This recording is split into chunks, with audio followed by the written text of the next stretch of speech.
Hey everybody, it's Kimberly with Fun for You in-home pet care, and today we're going to talk about pet obesity prevention and why it's important. And I'm going to introduce you to my friend Barney in the process. So according to national statistics reported by the Veterinary Pet Insurance Organization, 52.5% of America's dogs are either overweight or obese.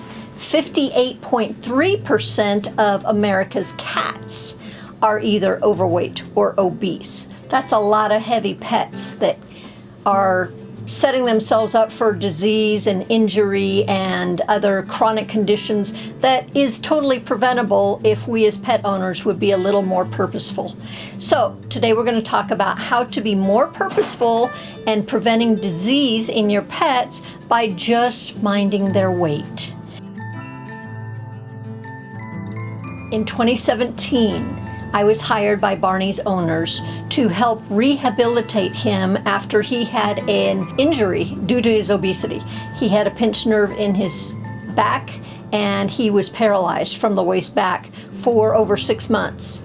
And when his veterinarian finally released him to start working out again, I was hired by their owners to help him build hip strength again, help him learn to walk again. And we were introduced to a dog who at that point was 62 pounds and could only motor around with his front legs. He had a massive chest. He was morbidly obese still. He's a terrier mix, and at 60 plus pounds was at least 30 pounds overweight.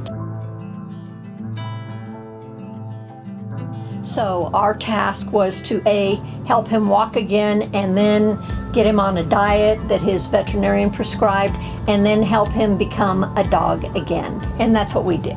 So Barney we actually had to use a harness to lift him up and help him build hip strength before he could even stand on his own again. He'd been paralyzed for over 6 months and had no hip strength. His hips had atrophied and we needed to help.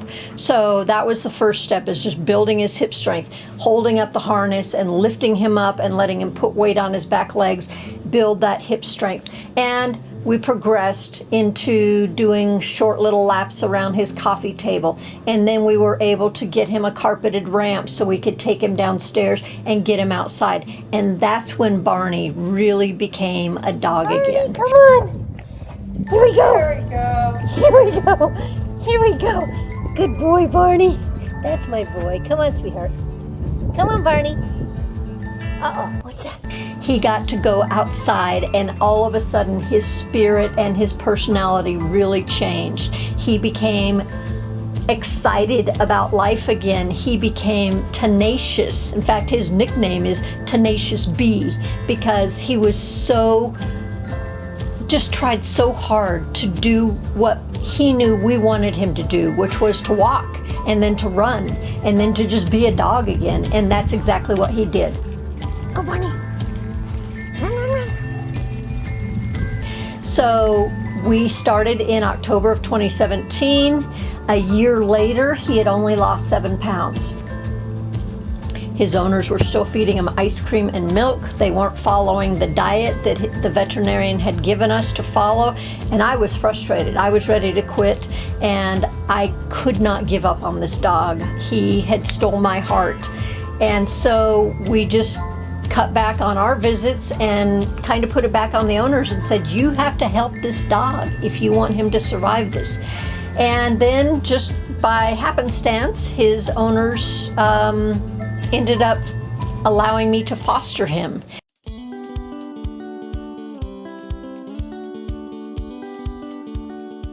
And we continued to rehab him. He was 52 pounds when he came through our door as our foster.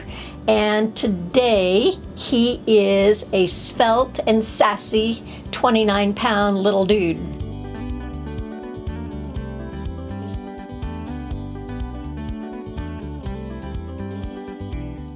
So we have all sorts of funny names for him: Barney, Tenacious Bee, B65, B58, B37, B25, all the bees. as he continued his weight loss journey, and he is our little dude. And he's not a foster, although we threaten him sometime. You're going back on the foster list. But he is our dog, and just a success story about what pet obesity prevention can do to help a dog. The moral to the story is it's a long recovery if you start going down that path of pet obesity. So how do you prevent your pet from becoming overweight and obese?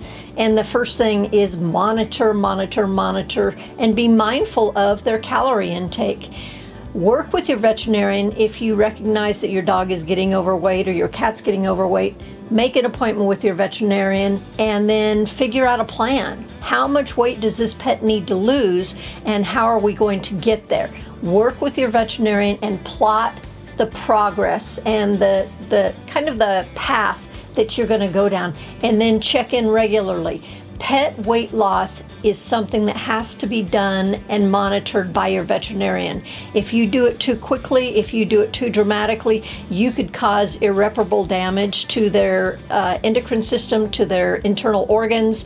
They're already at risk for diabetes and kidney disease and ACL and other joint injuries. So it's really important that when you're talking about weight loss in pets, that you do it purposefully and mindfully in partnership with the pet's veterinarian so that everyone's on the same page. And it's most important to make sure everyone in your household is on the same page, because treats add up. A treat is 5 calories, 10 calories, 15 calories. If everyone in the house is giving your pet 5 or 10 calories a couple times a day, all of a sudden that pet's ingesting another couple hundred calories, and that's why they don't lose weight.